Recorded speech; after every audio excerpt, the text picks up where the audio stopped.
அனைவருக்கும் வணக்கம். எங்களது ஸ்பிரிச்சுவலி தமிழ் யூடியூப் சேனலை சப்ஸ்கிரைப் செய்யாதவர்கள் உடனே சப்ஸ்கிரைப் செய்து கொள்ளுங்கள். வாங்க வீடியோக்குள்ள போகலாம். இறைவனுடைய பாதத்திற்கு அருகில் சென்று இறைவன் பாதத்தை பற்றிக் கொண்டால் எந்த கஷ்டமும் நம்மை அண்டாது அல்லவா? நாம் எதற்கு இறைவனிடம் சரணாகதி அடைய வேண்டும்? ஒரு சிறிய ஆன்மீக கதையின் மூலம் தெரிந்து கொள்ளலாம்.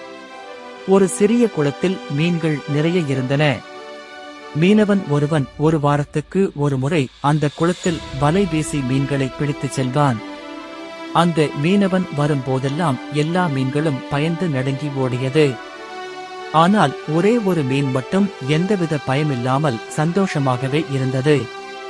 மற்ற மீன்கள் எல்லாம் இந்த மீனிடம், "நீ மட்டும் எப்படி சந்தோஷமாக இருக்க முடிகின்றது?" என கேட்டன. அதற்கு அந்த மீன் சொல்லியது, "குளத்தில் வழக்கம் போல் மீனவன் வலையை வீசுவதற்கு முன் அவனுடைய ஒரு காலை குளத்துக்குள் வைத்து நின்று வலையை வீசுவான். நான் அவன் காலுக்கு பக்கத்தில் சென்று நின்று கொள்வேன். அதனால் அவன் வலையில் நான் எப்போதுமே சிக்க மாட்டேன்" என்றது.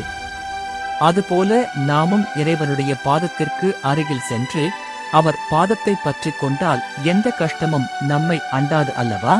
இது போன்ற ஆன்மீக தகவல்களை உடனே தெரிந்து கொள்ள எங்களது ஸ்பிரிச்சுவலி தமிழ் யூடியூப் சேனலை சப்ஸ்கிரைப் செய்து கொள்ளுங்கள்.